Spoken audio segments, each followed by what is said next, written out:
Allah itu nur. Allah itu nur. Allah itu sudah bertajalli dari batin, lalu nyata dia. Nyatanya berupa nur. Nur ini sudah menjadi langit dan sudah menjadi sekalian bumi.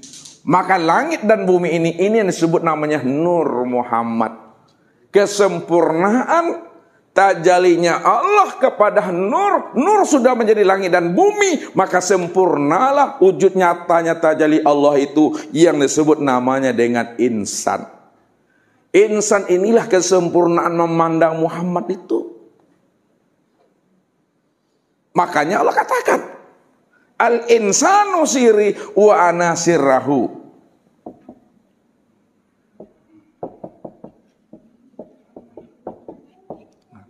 Insan itu adalah rahasiaku dan dirikulah yang menjadi rahasia dirinya.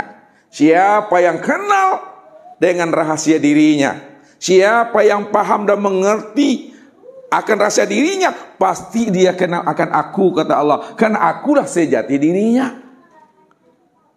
Maksudnya, kalaulah diri Bapak ini adalah rahasia Allah, itu sesungguhnya diri Bapak Ibu inilah nyatanya, zahirnya Allah itu. Jadi pandang Allah, saksikan Allah pada diri sendiri. Karena diri sendiri inilah tempat memandang zahir nyatanya Allah itu. Tapi Bapak Ibu bukan Tuhan. Diri Bapak Ibu bukan Allah. Walaupun kita punya diri, tapi diri kita bukan kenyataan diri kita. Walaupun kita ini wujud, tapi wujudnya kita bukanlah kenyataan diri kita. Walaupun kita disebut namanya orang oleh orang, tapi orangnya kita bukanlah kenyataan wujud diri kita. Kalaulah diri kita bukanlah diri kita, orang itu bukanlah nyatanya diri kita, lalu siapa orang, siapa diri kita? Orang dan diri kita ini tidak lain adalah ainullah, nyatanya Allah, wujudnya Allah. Kalau sudah nyata Allah, sudah wujud Allah, perlukah Bapak Ibu untuk mencari-cari Allah lagi? Tak perlu Bapak Ibu. Kata mencari itu sebelum kita berjumpa dan bersua dengan yang dicari. Kalau kita sudah berjumpa dan bersua dengan yang dicari, tidak ada lagi namanya bahasa mencari. Kenapa? Karena yang kita cari selama ini tidak lain, sudah nyata pada diri. Karena kita tidak kenal dengan diri, maka disitulah kita mencari-cari akan siapa pemegang rahasia diri. Tapi setelah kita kenal akan rahasia diri, rupanya pemegang amanah rahasia diri tidak lain dialah sebagai rahasia itu yang sebenarnya. Yang menjadikan diri itulah yang jadi diri. Yang menjadikan ruh itu yang jadi ruh. Yang meniupkan ruh itu yang jadi ruh. Yang menjadikan nur itu yang jadi nur. Yang menjadikan sesuatu itu yang jadi sesuatu. Inilah yang dijelaskan. Subhanallazi khalaqal asya wa huwa ainuhu. Maha suci Allah yang menciptakan segala sesuatu, padahal dia nyata pada sesuatu. Maha suci Allah dari segala sesuatu, padahal dia yang jadi sesuatu itu. Maha suci Allah yang menciptakan segala sesuatu, padahal dirinya lah yang dikatakan sesuatu itu dalam bentuk rupa yang berbeda, dalam bentuk wujud yang lain. Wujud yang berbeda, rupa yang lain, itu tiada lain aku, kata Allah. Disitulah letaknya aku berselindung di dalam terang. Disitulah rahasia aku dikatakan gaib. Disitulah diriku disebut maha gaib. Walaupun aku gaib dan maha gaib, tapi gaibnya aku sudah nyata dan wujud pada segala sesuatu. Karena segala sesuatu itu, itulah kewujudan dan kezohiran diriku yang gaib itu. Maka orang yang kenal, yang bisa mengenal dan menyaksikan akan diriku. Yang tidak mengenal akan diriku, maka dia tetap memandang aku dalam pandangan hatinya dan akal pikirnya. Aku tetap selalu gaib dalam pandangan dirinya. Inilah orang yang buta, kata Tuhan. Padahal dirinya itulah kenyataan aku. Padahal wujud dirinya itulah wujudnya aku. Jadi selama mereka itu masih ada keakuan dirinya, selama mereka itu belum hapus dirinya, selama mereka itu belum fana dirinya, maka selama itu pula lah dia tidak akan pernah mengenal dan menyaksikan aku yang nyata pada dirinya. Padahal dirinya itu adalah diri aku. Dirinya tidak ada, yang ada aku. Kalau aku cuma yang ada, maka dirinya itulah aku, Tuhan. Inilah belajar kita mematikan diri. Kalau kita sudah mati diri kita, maka yang hidup itu hanya Allah, Bapak Ibu. Kalau Allah cuma yang hidup, maka yang melihat itu Dia, yang mendengar Dia, yang berkata Dia, yang mengetahui Dia, yang berkuasa berkehendak, yang wujud juga Dia, Bapak Ibu. Karena Dialah yang wujud secara mutlak itu, yang lain tidak. Ini namanya telah selamat. Ini namanya diri yang salim. Ini namanya diri yang telah berjumpa. Ini namanya diri yang telah bersua. Jadi bertemu, bersua dan selamat itu Bapak Ibu jangan dipahami setelah kita mati. Ya. Sebelum mati, sebelum ajal, itu maksudnya menemui akan sejati diri. Kalau kita sudah menemui akan sejati diri, tidak lain adalah Allah. Ketika itu diri kita sudah mati dah tuh. Ya, sudah mati. Fana maksudnya sudah hilang diri kita ini.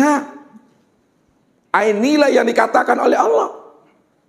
Musa, selama diri engkau itu masih wujud, selama dirimu itu masih hidup, maka selama itu pula kamu tidak akan pernah mampu memandang akan diriku, kata Allah.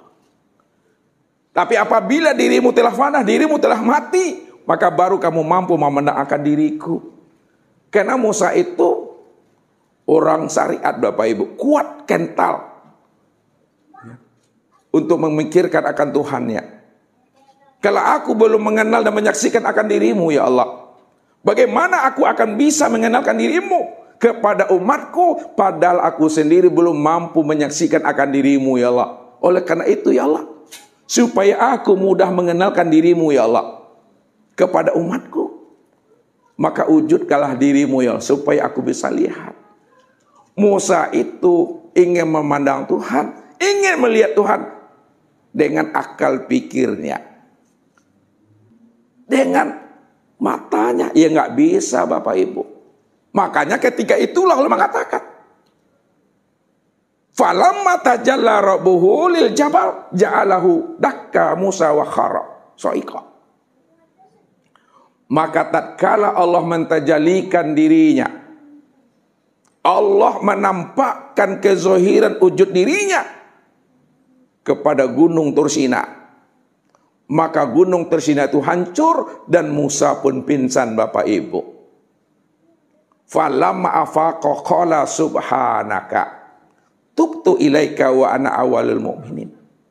Ketika Musa itu telah sadar dari pingsannya, ketika itulah Musa mengatakan tubtu ilaika, aku taubat ya Allah.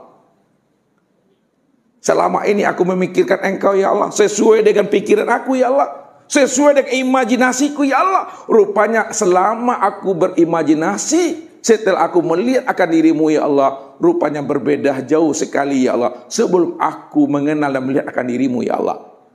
Tubtu ilaika, aku taubat ya Allah. Wa ana awalul mu'minin, akulah orang yang pertama kali beriman, menyaksikan akan kewujudan yang nyata pada alam dan nyata pada diriku ini ya Allah. Apa maksud ayat itu, Bapak Ibu? Maksud ayat itu, Bapak Ibu, yang disampaikan Allah kepada Musa. Musa, kalaulah dirimu telah hapus dan bukit Tursina telah hapus, itulah maknanya bukit Tursina itu hancur. Itulah maknanya dirimu itu pingsan. Maka hapuskanlah alam dalam pandang hatimu, dan hapuskan pula dirimu di dalam rahasia hakikat dirimu. Ketika alam telah hapus dalam pandangan hatimu, maka itu maknanya hancur alam itu, hancur gunung itu. Tapi ketika dirimu telah hapus dalam pandangan hakikat rasa dirimu, ketika itu dirimu pun pingsan. Pada saat kamu sadar dari pingsanmu, di saat engkau sadar dari kefanaan dirimu, ketika dirimu tidak ada, maka disitulah kamu paham dan mengerti yang ada itu aku. Bukitosina, itulah nyatanya diriku. Dirimu juga nyatanya diriku. Maka hilangkanlah segala yang wujud dalam pandang hatimu, maka nampaklah aku bahwa segala yang wujud itu tidak lain adalah diriku. Hilangkanlah segala sifat yang ada dalam dirimu dan sifat yang ada di luar dirimu, maka nyatalah sifat aku pada dirimu dan di luar dirimu. Karena yang berwujud dan bersifat itu tidak lain adalah aku. Jadi maknanya Bapak Ibu adalah fana. Fana itu sadarilah diri kita bahwa diri kita tidak berwujud. Diri kita tidak bersifat. Kalau diri kita tidak punya wujud dan tidak sifat, maka yang punya wujud dan sifat itu hanya diri Allah semata-mata. Ketika itu telah teranglah Allah itu, telah nyatalah Allah itu, telah jelaslah Allah itu pada segala yang wujud. Karena segala yang wujud itu adalah bentuk rupa akan dirinya sendiri. Namun bagi orang yang telah sampai, orang yang telah sampai pemahaman, mengenal dan menyaksikan Allah, ketika itulah dikatakan oleh Rasul, man arafallahu kala lisanahu. Siapa yang telah mengenal Allah, Allah yang wujud, Allah yang sama basar, Allah yang kalam ilmu kuda iroda dan hayat, kala lisanahu, keluh lidah. Arti keluh lidah, tak ada yang bisa mau disebut dan diutarakan lagi Bapak Ibu. Semuanya dia. Makanya orang yang telah paham, maka disitulah dia banyak diam Bapak Ibu. Diamnya karena sudah mengerti.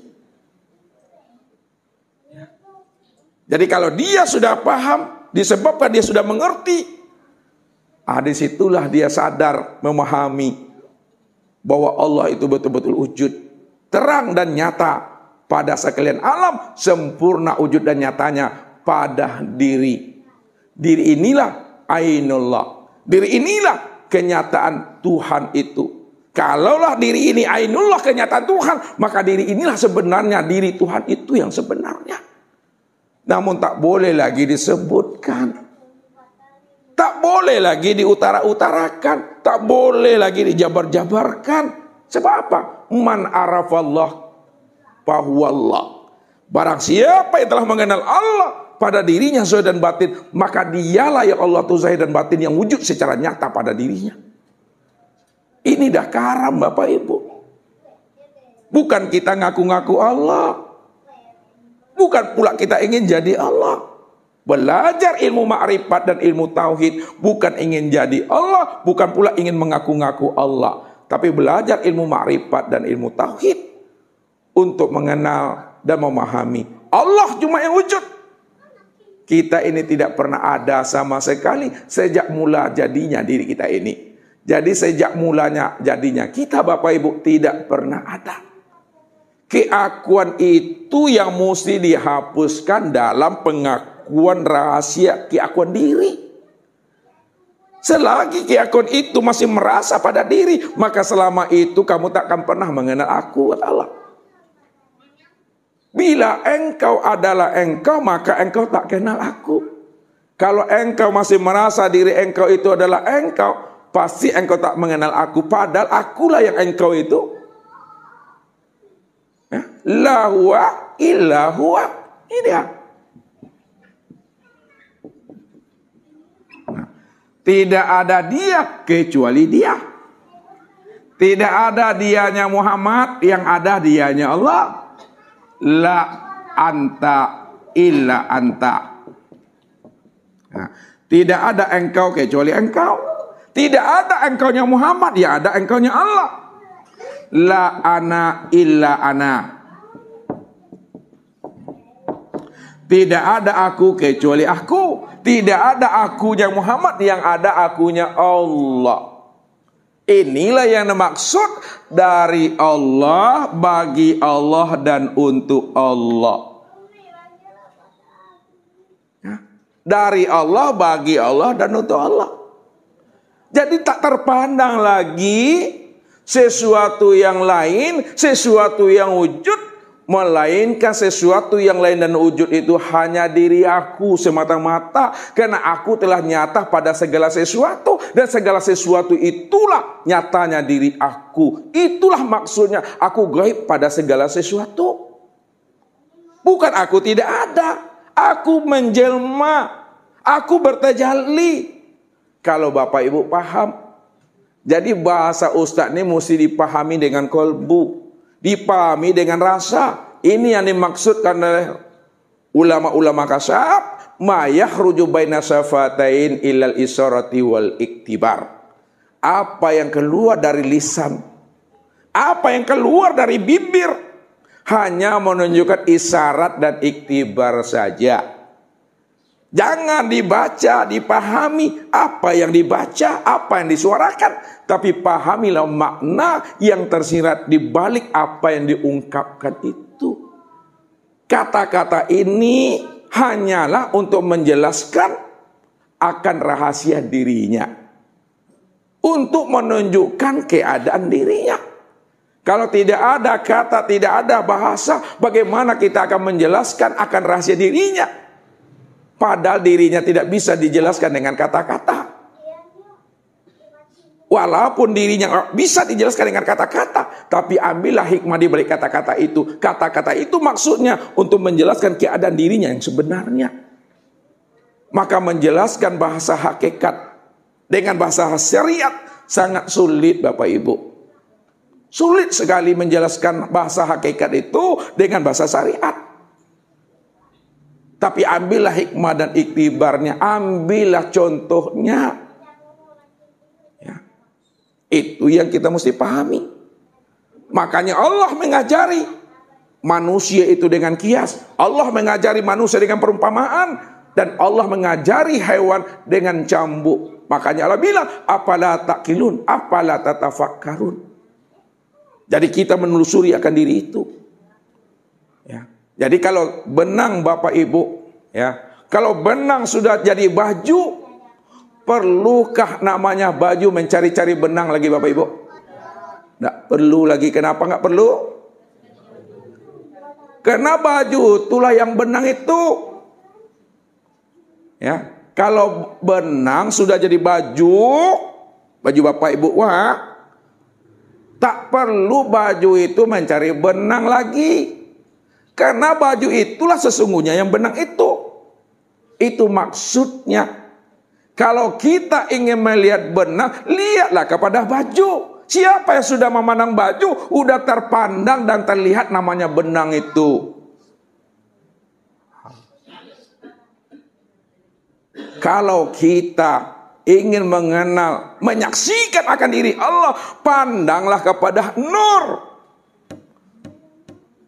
Nur itu sudah menjadi sekalian alam. Nur itu sudah menjadi batang tubuh dan ruh. Kalau kita sudah bisa memandang nur pada sekalian alam, pada sekalian batang tubuh, maka sudah samalah kita memandang Allah. Tak perlu Allah dicari-cari lagi, karena sekalian alam, sekalian batang tubuh. Inilah nyatanya memandang diri Allah. Jadi memandang diri alasamu memandang Tuhan. Karena diri inilah tempat nyatanya memandang Allah. Siapa yang sudah memandang baju, dah sama memandang benang. Karena baju itulah kenyataan benang itu.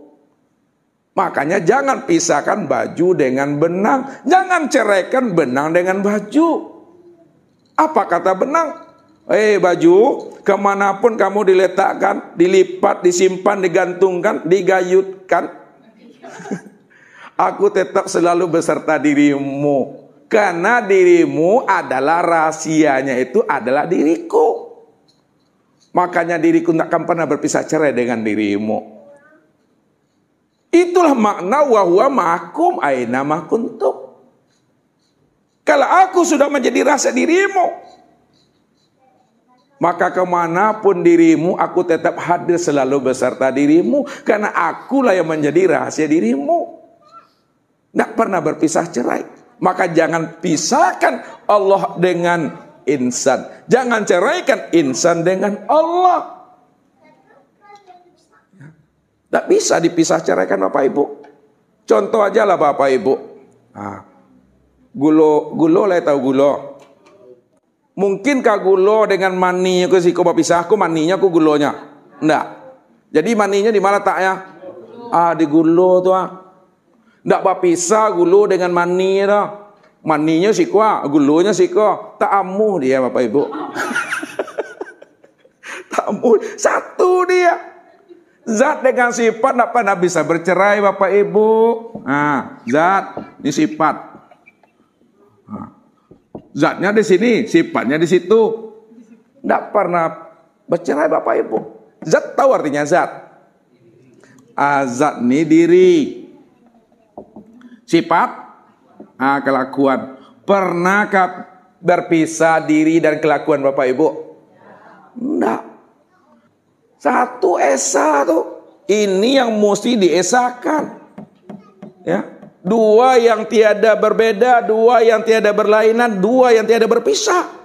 Satu wujudnya tidak boleh dipisah-pisahkan. Makanya siapa sifat, siapa zat? Kalau ingin tahu ini, sifat ini yang disebut namanya Muhammad. Zat itu yang disebut namanya Allah. Maka Allah dengan Muhammad tidak pernah bisa bercerai Bapak Ibu. Muhammad dengan Allah tidak pernah bisa berpisah. Itulah maksudnya wa huwa ma'akum aina ma kuntum. Hei Muhammad, dimanapun kamu berada, aku juga beserta dirimu. Karena dirimu itu aku yang dirimu nggak ada Muhammad. Aku yang dirimu. Jangan kamu merasa dirimu yang ada. Inilah yang dimaksudkan Allah itu.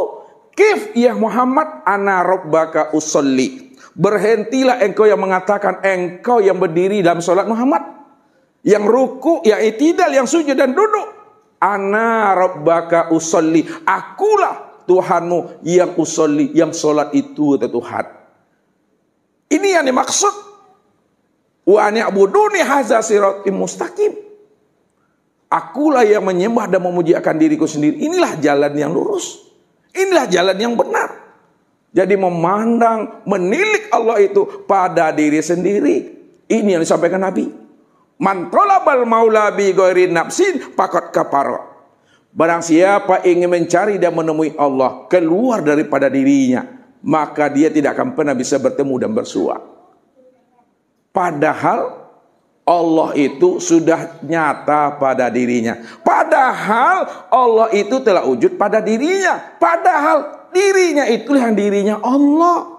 Cuma mereka itu masih dalam keadaan buta, kata Allah.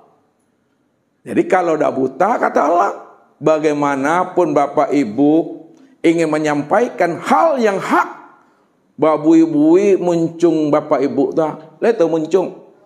Ayangnya tetap juga nak mengerti itu. Ayat sampai nehi. Ini yang dikatakan Allah. Wa in taduhum ilal udah palayah tadu iza abada. Berbusa-busa pun mulutmu, berbui-bui mulutmu menyampaikan yang hak, yang kebenar itu. Maka dia tetap tidak akan pernah paham dan mengerti. Kenapa? Karena hatinya itu betul-betul hati yang telah mati, kata Tuhan. Nah, jadi hati yang mati itu, hati yang telah tertutup itu khatamallahu ala qulubihim. Mungkin itu saja Bapak Ibu yang dimuliakan Allah. Jadi telusurilah kembali akan diri kita ini sebagai kesimpulannya. Nah, ya, sebagai kesimpulannya bahwa diri yang jasmani, ya, yang asalnya tadi, ya, kalau dirinci ini adalah dari tanah asalnya daripada air asalnya daripada angin asalnya daripada api, dan api itu asalnya adalah Nur Muhammad. Nah, maka yang zahir bernama Nur Muhammad. Sedangkan yang batin ruh ini juga asalnya Nur Muhammad. Kalaulah tubuh yang zahir dengan yang batin satu asalnya Nur Muhammad, maka disebutlah diri Bapak Ibu itu dengan Muhammad, bukan Nabi. Nabi Muhammad dengan Muhammad bedakan Bapak Ibu. bukan Nabi. Nabi Muhammad dengan Muhammad bedakan Bapak Ibu. Ya, kalau Bapak Ibu sudah tahu asal kejadian diri Bapak Ibu yang zahir dan yang batin adalah Nur Muhammad, maka Muhammadlah diri Bapak Ibu tuh. Baik jantan maupun betina, Muhammad gua. Kalaulah paham bahwa Muhammad, Asia Muhammad tuh, Muhammad itu adalah wujud diriku, kata Allah. Itu yang dikatakan Allah. Muhammad itu bayang-bayangku, akulah wujud bayang-bayang itu. Muhammad itu sifatku, akulah yang sifat itu, kata Allah. Maka yang dikatakan sifat sebenarnya adalah zat yang disifati. Kalau yang dikatakan sifat itu adalah zat yang disifati, maka sesungguhnya sifat itu itulah zat yang sebenar-benarnya. Kalaulah Muhammad itu kenyataan Allah, maka sesungguhnya Muhammad itulah yang Allah itu. Allah itu namaku, Muhammad itu nama wujud diriku, Adam itu nama rupaku, insan itu nama rahasia diriku. Aku yang berdiri dengan sendiri.